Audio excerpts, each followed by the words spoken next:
Swayam Prabha. Digital India. Educated India.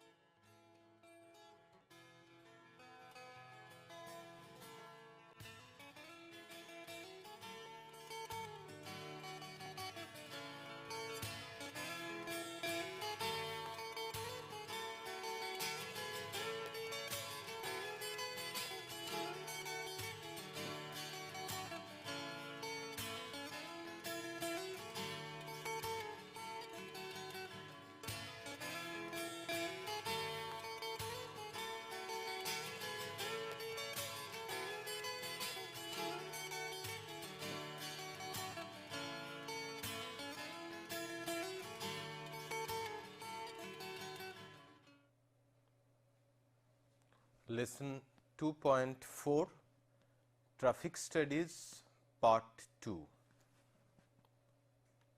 After completing this lesson, the student will be able to carry out spot speed studies using radar meter. Student will be able to present spot speed data in suitable formats, carry out travel time studies by different methods, and also the student will be able to carry out intersection delay studies. In the last lesson, we discussed about traffic volume studies, and we also started talking about the spot speed studies.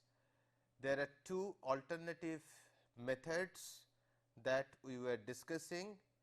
One is measurement of travel times as vehicles traverse a short measured distance.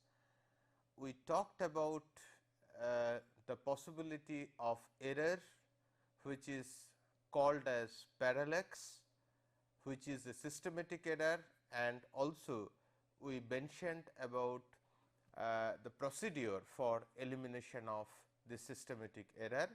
We also talked about the other kind of error which occur due to early or late pressing of the stopwatch. So, that error normally is randomly distributed, and we discussed about that also. So, in continuation to that approach for spot speed studies based on measurement of travel time as vehicles traverse a short distance, let us now understand about an equipment which is known as inoscope. In many places, inoscope is still used for measurement of spot speed, where observer start stopwatch when a vehicle crosses the entry boundary. Let us try to locate. This is one entry boundary and this is the exit boundary. So, observer is located here, and the equipment which is called inoscope is placed here. In inoscope, a mirror is placed which is shown here. The observer is standing here by the side of the road. So, as soon as the vehicle crosses this line, the stopwatch is pressed, and the moment the vehicle crosses this exit line, the image gets reflected in the mirror, and from the inoscope the observer can see that vehicle is crossing that line. So, immediately he press the stopwatch again. So, the time interval is noted, and that is the time of travelling this distance by the vehicle. Now, once you know the travel time over this short stretch, accordingly the speed may be calculated. So, let us try to summarize the steps again. Observer starts stopwatch when a vehicle crosses the entry boundary. inoscope is placed at a distance about 30 meter. So, this distance is normally 30 meter in such a way that image of the vehicle can be seen by observer when vehicle crosses exit boundary. The vehicle is crossing the exit boundary. So, that image of the vehicle gets reflected here and observer can see that. When the observer finds the vehicle, locate that vehicle at the exit boundary, the stopwatch is stopped. So, the time required for vehicle to cross the known length, which is about 30 meter, is recorded, and accordingly the speed may be calculated. Now, coming to the other procedure for measurement of spot speed, that is by using radar meters. Let us have a look. These radar meters are frequently used for measurement of spot speed. It measures speed directly by reflecting an emitted radar wave of an oncoming vehicle and measuring the difference in the frequency between the emitted and reflected radar wave. It is radar meter which is targeted to a vehicle. So, the wave, the frequency between the emitted and reflected wave, that the difference is used to calculate the speed. Now, the difference in frequency, this is normally referred to as Doppler effect. You might have studied in your schools about this Doppler effect. So, radar meter actually works based on this principle, that is Doppler effect. So, the difference in frequency is proportional to the speed of oncoming vehicle. So, that way the instrument calculates or estimates the speed. So, now there are certain aspects which are also to be discussed. There are certain practical limitations of using radar meters. So, it is an equipment which are used widely by traffic engineers, even by traffic police, but you should know the limitations or the difficulties associated with using radar meter. Let us try to understand those points. One is, it may be required to have license from the government if the waves that are generated are within the regulated frequencies and wavelength. If it is so, then in some cases, in some places, it may be required to obtain license from the government. This is a procedural aspect what one may keep in mind. Second, the accuracy of various meters may vary. To what level of accuracy the speed measurement is made, that depends on instrument to instrument. So, the accuracy may vary. So, you must check the accuracy of the radar meter what you are using, to what extent it can give correct reading. Third, a very practical difficulty, it is difficult to conceal the wave. Mostly radar guns are used, it looks like a gun, it is not a real gun, but it looks like a gun. So, you target it to the vehicle and take the reading.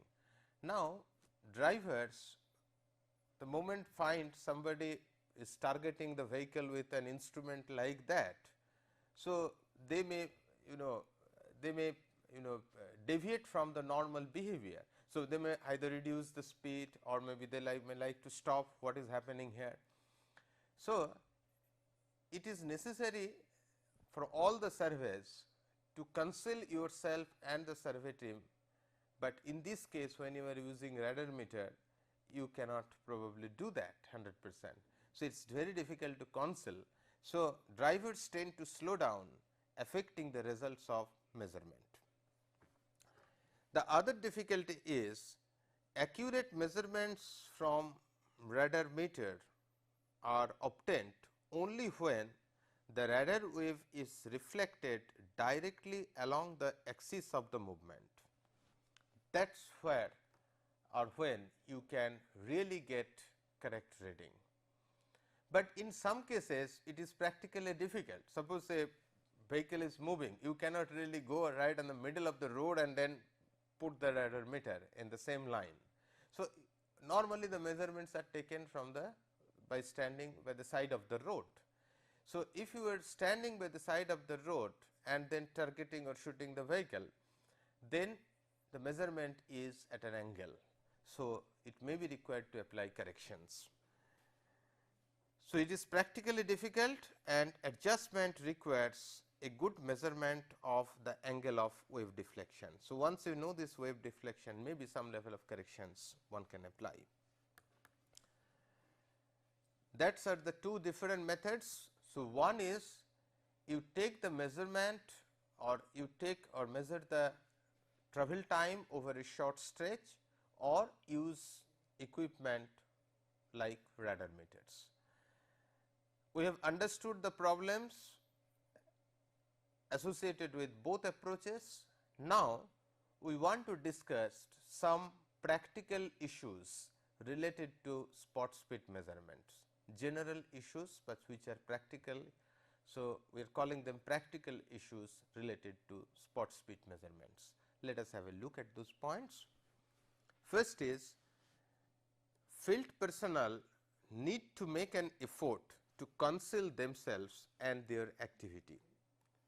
I am again and again highlighting these points. It is necessary, because in volume count survey also the same thing is applicable, but here it is more important to be away from the drivers.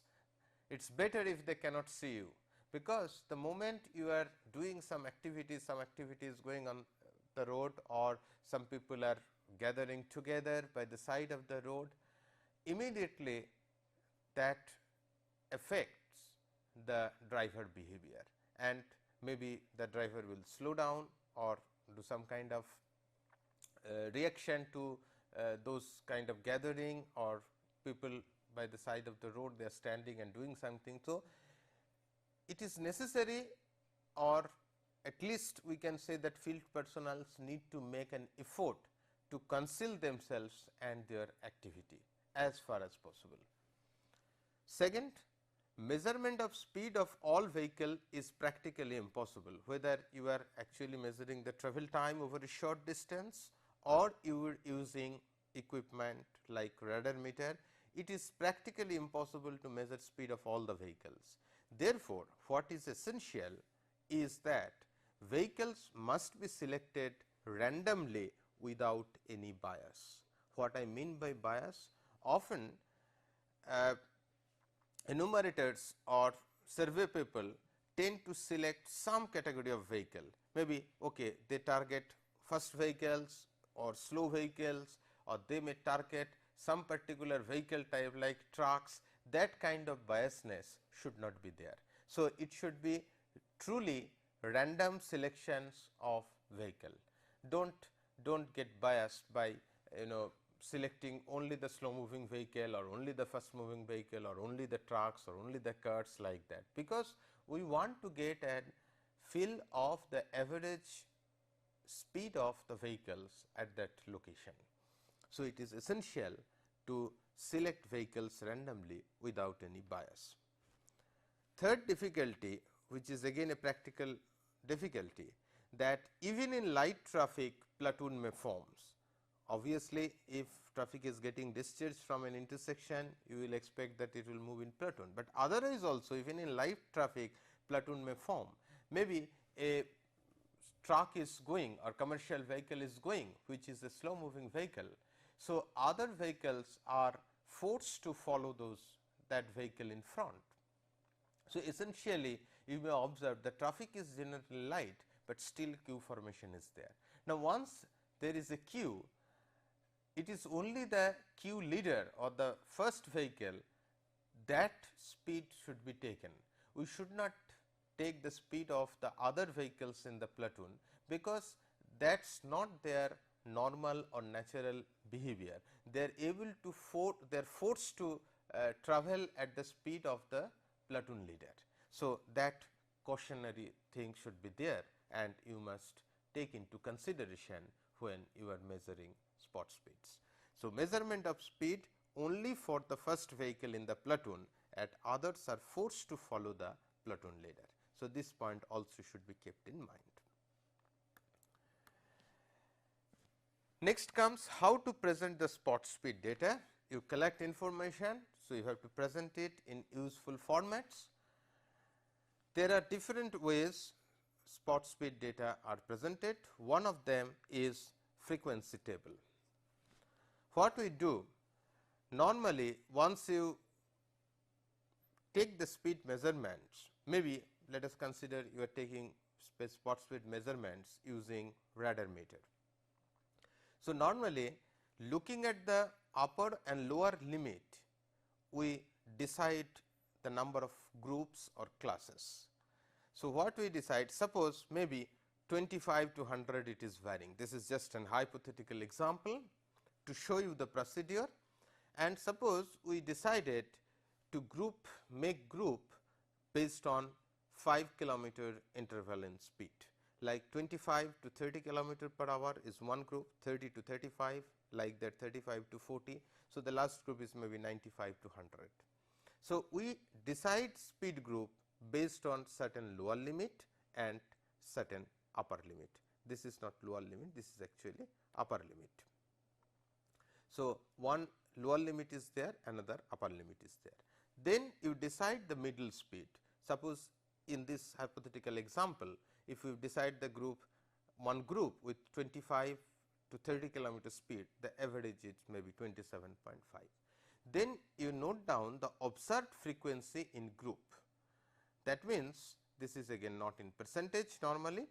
So, you take what is the number of observations. That means, say maybe we observed 5 vehicles travelling in the speed range between 25 to 30. Similarly, 15 vehicles we observed in the speed range between 30 to 35, 48 vehicles we observed in the speed range between 35 to 40. So, once we fill up this column, we know the total number of vehicles that are observed during this period. Accordingly, we can calculate percentage frequency in groups. That means, 5 divided by this column total. Similarly, 15 divided by this column total, 48 divided by this column total. So, that gives us frequency for particular group, and then this gives the cumulative frequency. So, here it is 1, here it is 4, because 1 plus 3, then again 9.6 plus 4. So, cumulative frequency is 13.6 and so on. Obviously, here you get 100, because that covers all the vehicles. So, the total obviously will be 100%. Now, this is one way of presenting the spot speed data. This same information we often present in terms of frequency distribution curve, where in the x axis you plot the speed.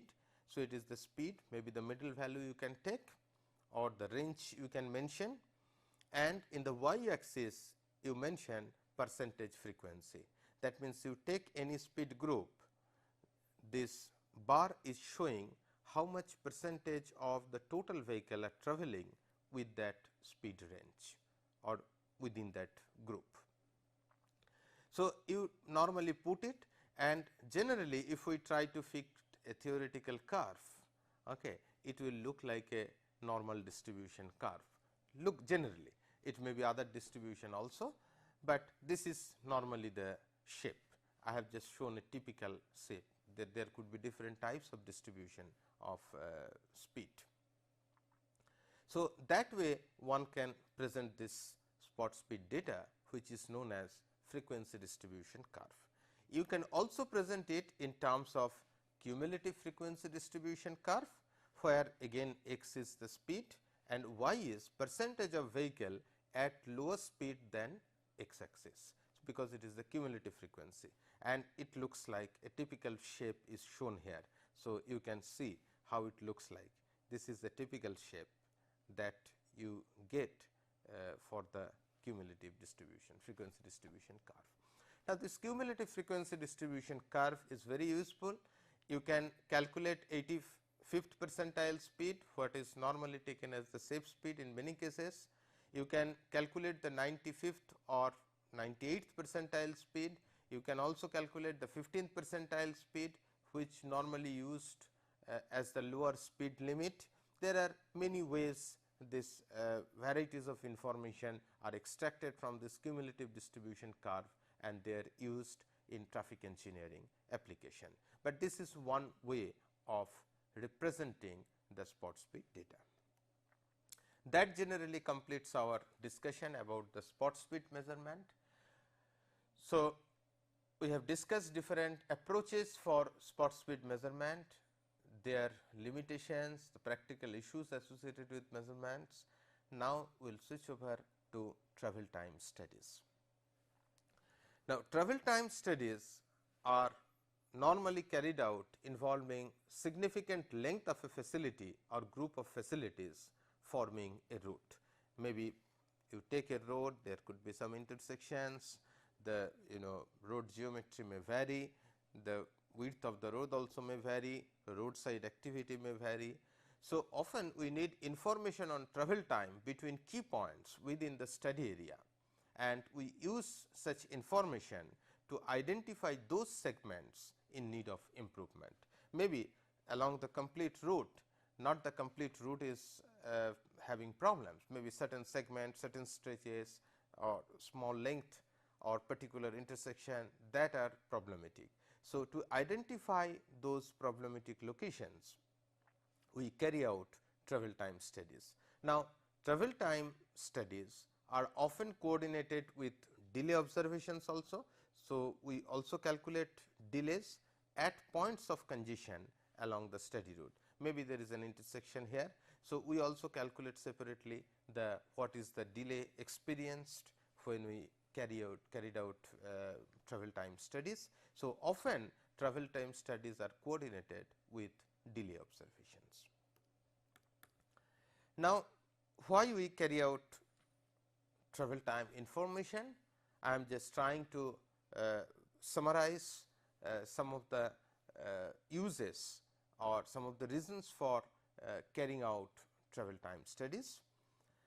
Primarily to identify problem locations on facilities, as I have indicated along the route, not that the complete road is problematic, maybe there are certain locations where you have bottlenecks, where there are problems, where congestion is occurring or delay is occurring. So, we want to identify problem locations on facilities. So, if we carry out travel time and delay studies, we can identify those problem locations. To measure arterial level of service, we measure the average travel time over the segment. So, the average speed that is happening, that is operating speed. So, accordingly use that information to calculate or to see what is the present operating level of service.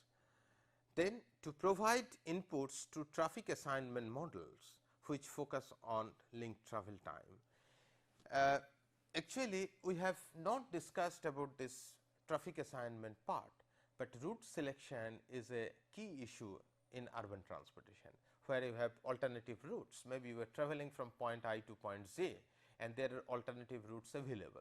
So, not that everybody in an urban context use a single route. Normally, people get distributed.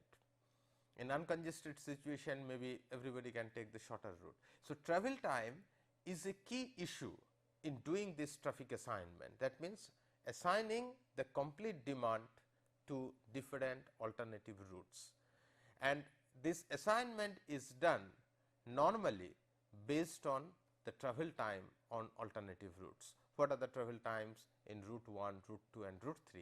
Accordingly, there are several assignment techniques, starting from the simplest to very complicated and sophisticated assignment techniques, and through which we distribute the traffic to different routes. So, we need the travel time information, linked travel time information, and that data also can be gathered through these studies.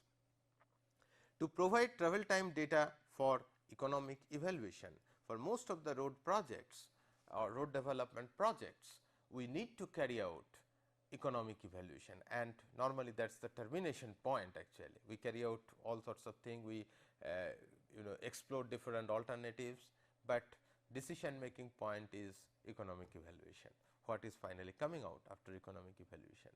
So, there majority of the transportation projects offer some benefits in terms of travel time savings. So, we need to calculate or need to understand the travel time data and for economic evaluation. It is also necessary for developing time contour maps and other depictions of conditions in the study area. So, traffic congestion may be represented many ways. So, to develop this time contour maps and other depiction of traffic congestion, we still use this kind of studies. Now, let us come to field study techniques. Significant length of the roadway is involved. Remember that we are carrying out travel time delay study over a reasonable length of the road. It is not some 20 meter or 50 meter or 70 meter, 100 meter road. It is longer than that. So, therefore, it is very difficult to remotely observe the traffic movement on this complete study stretch, because the longer routes, there are roadside establishment. So, you may not get a suitable location where from you can record or you can observe the complete traffic movement over the stretch. So, it is difficult to remotely observe vehicle as the progress through the study section, and that is why we go for different techniques. There are three techniques which are normally used. One is floating cut technique, another is maximum cut technique, and another is average cut technique. Now, what is floating cut technique? Here we drive a test car, and the test car driver is asked to pass as many vehicles past the test car. This way, test car approximates the behavior of an average vehicle in the traffic stream. Let us try to understand this part again. Through this, we are trying to find out the average travel speed representative of the traffic stream. So, what we do when the test car is moving, maybe some vehicle is trying to overtake that. So, we normally try to balance this overtaking and overtaken vehicle. Suppose 3 vehicle has overtaken the test car, and if the test car has also overtaken 3 vehicles, then these are equal, overtaking and overtaken vehicles are equal. So, we can generally assume that the test car, whatever travel time we are getting and whatever speed we are calculating based on that, that is representative of the average stream behavior. So, that may be representing the average travel time or speed of the traffic. In maximum cut technique, driver is asked to drive as fast as is safely practical in the traffic stream without ever exceeding the design speed of facility. That means, in this case, driver is asked to drive vehicle as fast as possible, keeping the safety consideration in mind and without violating the speed limit. So, he should not violate the speed limit and driving first as far as possible safely within the given condition. So, there whatever travel time you get, that travel time will give a lower range of travel time or higher range of speed that is normally expected within the given condition, but this is not the average behavior, that is representing the lower range of travel time or upper range of speed which is possible within the given situation. In average cut technique, driver is instructed to drive at the approximate average speed of traffic stream.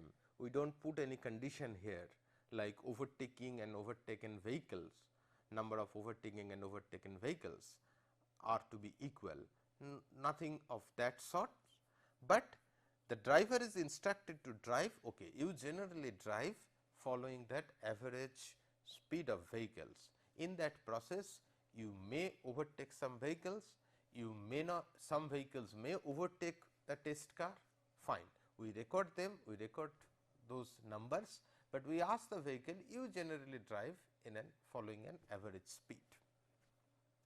Remember that floating car and average car techniques, we get estimates of average travel time through the section. This gives the average stream behavior. So, average travel time through the section. Now, floating car where overtaking and overtaken vehicles are equal, that is generally applicable and suitable on two-lane highways where passing is less and can be counted and balanced easily, because it is typically for two-lane roads. This floating car techniques is suitable because the passing is less and can be counted and balanced easily. On multi-lane highways, if the test vehicle is driven using floating car technique, then it may be difficult, it may be unsafe also, because of so many vehicles, so many overtaking, opposing vehicles, all those things are there. The operation is much more complicated. So, here it may not be safe. To ask the driver, you have to overtake that many number of vehicles which have overtaken you. So, here if we try to balance the overtaking and overtaken vehicle, there may be problem and we may face unsafe condition. So, here the average car technique yields similar results with less stress experienced by the driver of the test vehicle. So, we use in such case average car technique instead of using floating car driving technique. Maximum car technique, as I have mentioned already, does not result in measurement of average condition, because maximum car technique we are asking the vehicle or the test vehicle driver to drive as fast as possible, keeping the safety condition in mind and keeping the speed limit in mind. So, therefore, it does not give average condition in the traffic stream, rather the measured travel times represent the lower range of distribution of travel times. What could be the lower range of distribution of travel time? That indication we can get by following maximum car technique. Remember that all test runs in a given study route should be with the same driving strategy, because we normally take multiple run to get a representative data, representative condition. So, all test runs should be with the same driving strategy. We should not mix up them. One, if we are following floating car, maximum car technique, let us follow maximum car technique. If we are following average car technique, let us follow average car technique for all the test runs. So, all test runs in a given study route should be with same driving strategy. An alternative to this approaches, where roadside observers can record license plate numbers as vehicle pass designated points along the route. This is essentially an alternative technique to collect travel time. What we are doing, instead of using test car, suppose these are the different control points, we note down the registration plate number here, somebody else noting down the registration plate number here, somebody else noting down the registration number plate here, and the time also is recorded. So, afterwards matching the registration number, we can find how much time that vehicle has taken to travel this distance, how much time it has taken to travel this small stretches, like that. So, that way also we can get the travel times between the control points or designated points, and accordingly we can also calculate what is the average travel time or what is the average travel speed. This is an alternative to moving vehicle method. A little bit further discussion on floating cut technique or average cut technique. These two are almost equal. Only in one case the overtaking and overtaken vehicle are made equal, in the other case they may vary. In floating cut technique or average cut technique, speed, flow and stop delay of the stream can be obtained by noting down the followings. 1. Times at different control points. Along the route you have different control points. So, at different control points we can note down the time, location and cause of individual delay. Maybe there is an intersection here. So, in this intersection how much delay is occurring, why the delay is occurring, the location, the time and the cause, all these things can be known, can be recorded. Number of overtaking and overtaken vehicles are recorded. So, what is overtaken vehicles? When the vehicle is test vehicle is moving in this direction, how many vehicles are really overtaking this stop vehicle in the same direction, that is number of overtaking vehicle, and the test car also may overtake some of the slow moving vehicles. So, they are basically we take count of those also which are overtaken vehicle.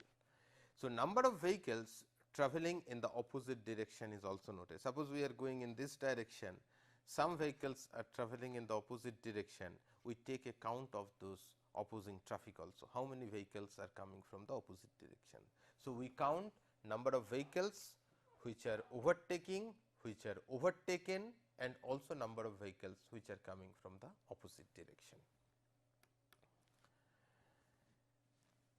For this survey or field studies, field data sheets are used which typically include the following information. I am not showing the full formats, but what are the items that are normally included in the format that I am trying to indicate.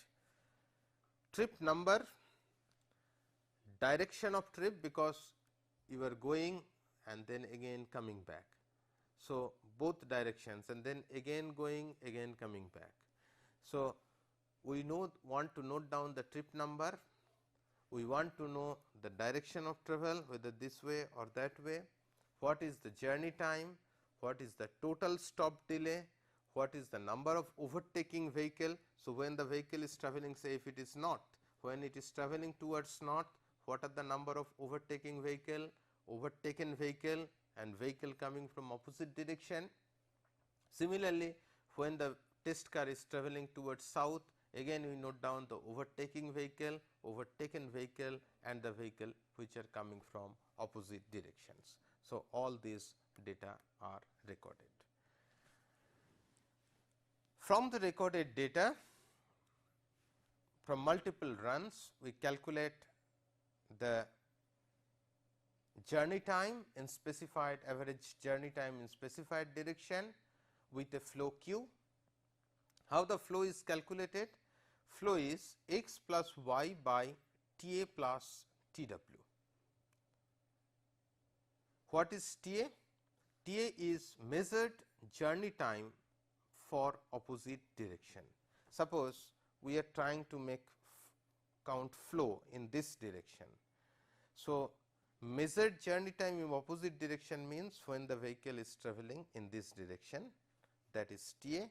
T W is measured journey time for specified direction in this direction, and x and y are, x is number of vehicles in specified direction with the test vehicle when the test vehicle was travelling in opposite direction. So, when the test vehicle was travelling in opposite directions, how many vehicles moved in the specified direction. So, we are trying to find out the flow in this direction. So, when the vehicle was moving, test vehicle was moving in opposite direction, how many vehicles were going in this direction. plus y. Y is number of vehicles overtaking the test car minus the number of overtaken vehicles by the test car. So, that they also reach to this place within this T A plus T W time. So, we add that component. Y may be positive, y may be negative depending on the number of overtaking and overtaken vehicles. So, you calculate the flow. Now, this consider any direction of travel. Let us consider the travel time for specified direction. Now, if this is T W, we are not very sure in average car technique whether this T W represents really the average travel time. So, when we can assume that it is really representing the average travel time when the overtaking and overtaken vehicle numbers are equal. If they are equal, then this T A plus T W, what is T A? T A plus T W by x plus y into y. What is y? Y is number of vehicles overtaking the test car minus the number of overtaken vehicle by the test car. So, if overtaking and overtaken vehicle in the specified direction are same, then this y value becomes 0. So, then average journey time T bar is equal to T W. If not, then we are applying some correction. Suppose more overtaking vehicle are more or overtaking vehicle are more. Accordingly, you can understand whether the test car was really travelling at a slightly slower speed or at a slightly lesser speed than the average traffic stream or at a slightly higher speed than the average traffic stream. So, accordingly, this correction is applied to get average journey time representative of the traffic stream from the measured journey time. And as I mentioned, if the number of overtaking and overtaken vehicles are generally equal, then this correction factor, this whole component becomes 0. So, then measured journey time for specified direction will be equal to the representative average journey time in the specified direction. Now, once you know this T value, the travel time, the length is known. So, the mean journey speed can be calculated very easily. Next is intersection delay studies. Normally, this travel time and delay studies, as I indicate, of course, we called it travel time study, but we also measure delay, but delay is en route delay at certain critical points. And when the study covers a reasonable length of the road, including the mid block locations and intersection locations. But some cases, especially for signalized intersections, it is necessary for various traffic engineering application and works to measure the delay at intersections. So, we shall also discuss this part, the measurement of delay, field measurement of delay at intersection, particularly signalized intersection. So, this comes under intersection delay studies. What we try to do here, we are essentially we try to measure the total control delay. So, what we normally measure is total control delay. Of course, in many traffic engineering studies, it may be required to measure only the stop delay, not really the control delay. But the recent developments or whatever is prescribed in highway capacity manual, you are or we normally measure the total control delay. So, let us try to understand what is control delay.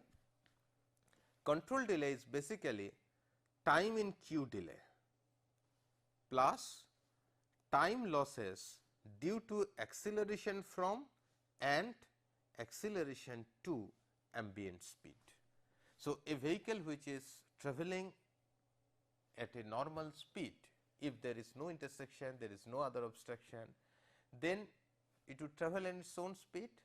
So, from that the travel time may be more or the delay may occur due to two reasons. One is the time in queue delay, when the vehicle is in the queue, that time, because the vehicle is in the queue, what is the delay that is happening. The second is there is also delay due to acceleration and deceleration of vehicle. Vehicle decelerates from the ambient speed, and also once it is cleared, it will accelerate to ambient speed.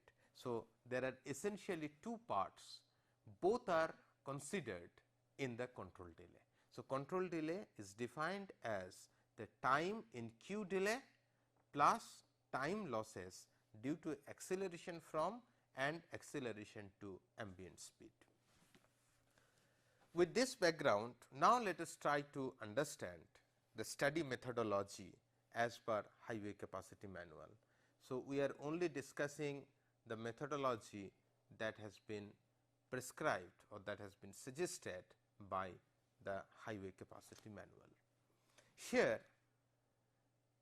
there are two salient features. One is direct observation of vehicle in queue. So, we directly observe in the field vehicle in queue. Of course, we measure so many other quantities also, we will discuss in details. And to carry out this intersection delay studies as per highway capacity manual, we require a minimum of 2 observers. So, we shall now elaborate what these observers are expected to do, what observer 1 will do and what observer 2 will do to get a more detailed understanding about the data requirement and the process. Observer 1. Observer 1 keeps track of the end of standing queue for each cycle by observing the last vehicle in each lane that stops due to signal. Now, because of the signal, the vehicle will stop.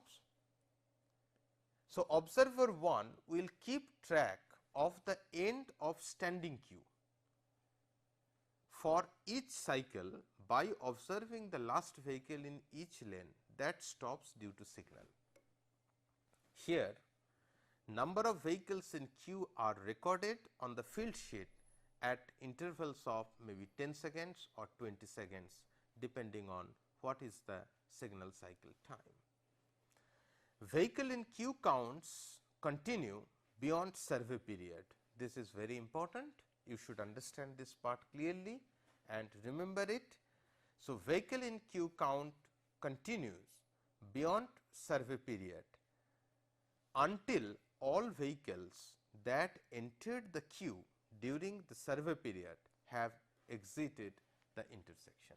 So, whatever during the survey period, whatever number of vehicles have entered, till all of them cross the intersection or exit the intersection, this vehicle in queue count will continue, because otherwise we will miss those vehicles. Now, let us see what observer 2 is expected to do. Observer 2 actually counts primarily two things. One is vehicle arriving during the survey period, total number of vehicles, how many vehicles are really arriving during the survey period. This vehicle arrival is different from vehicles which are getting discharged from an intersection.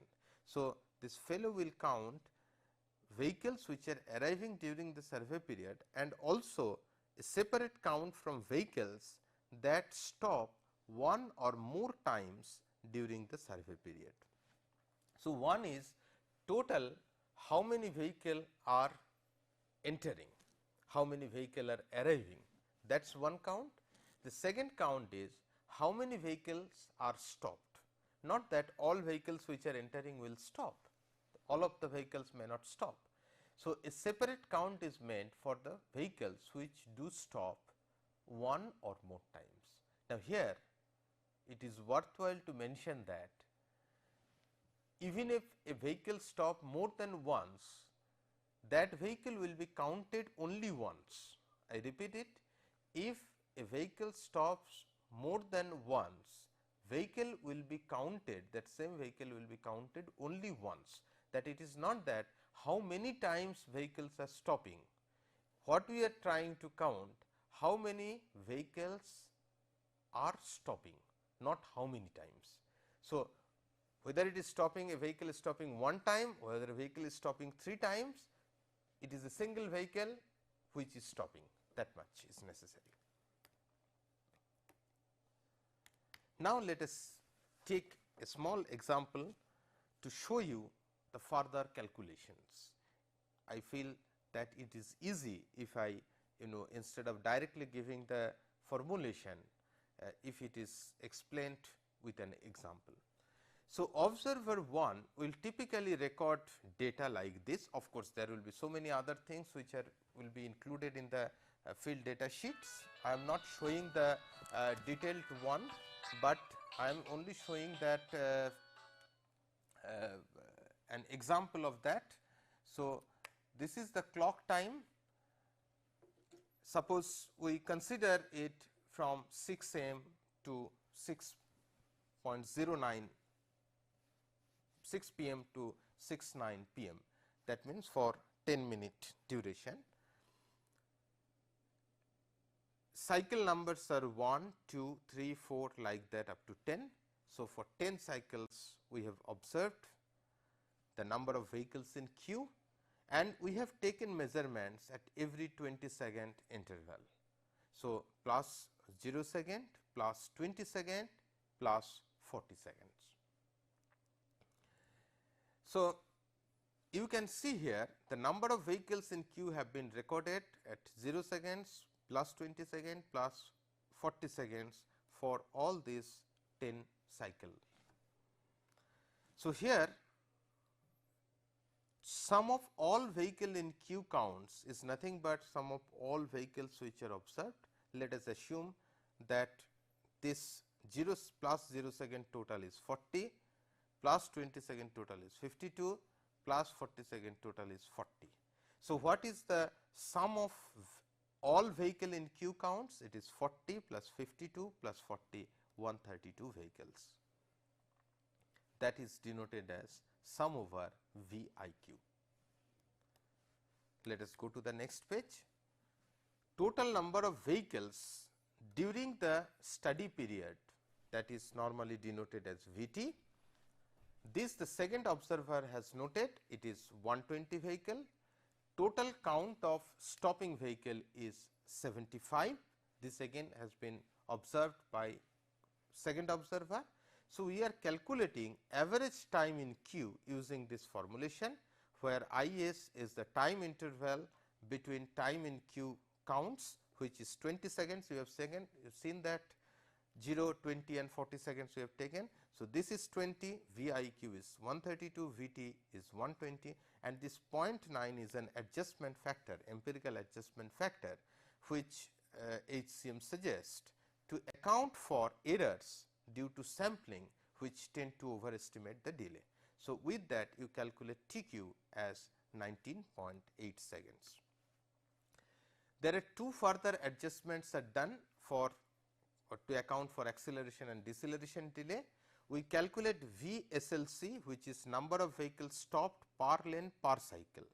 Number of vehicles stopped per lane per cycle is total number of vehicles stopped, then divided by number of cycle and number of lanes. We have assumed here 2 lanes. So, this VLC is 3.75 vehicles.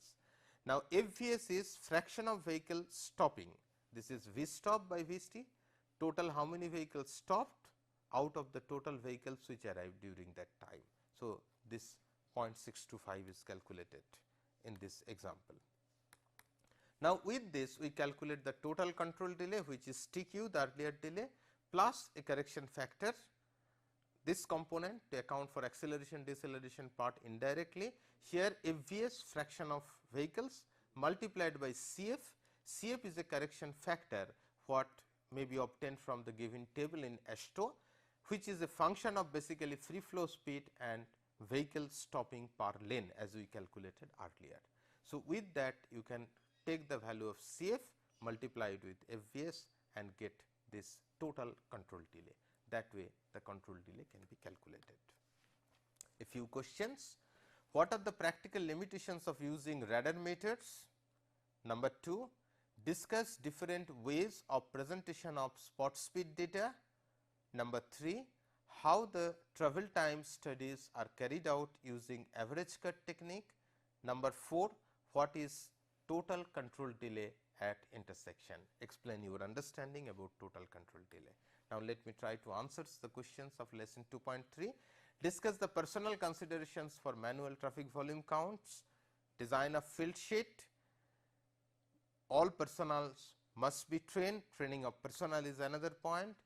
Too many observers should not clutter at one location as they may obstruct driver and cause traffic interruptions. Time must be carefully coordinated at all locations and among all counting personnels. Number of counting personnels to be decided judiciously so that they can carry out the work comfortably.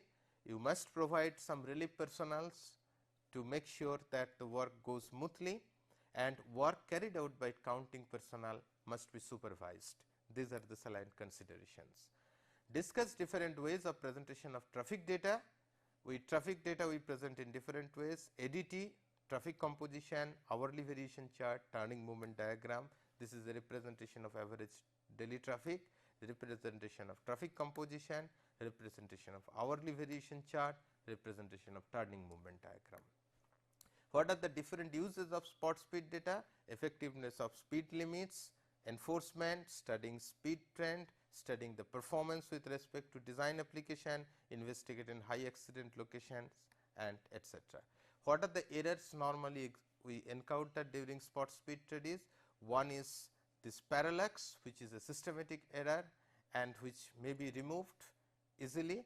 The other is basically due to early or late depressing of stopwatch. Of course, this tend to be random and expects to avoid it out with a number of observations. And also this error may be minimized, at least the percentage error is minimized by using longer trap length, but you are carrying out spot speed study. So, obviously, there is a limitation to what extent you can increase the trap length.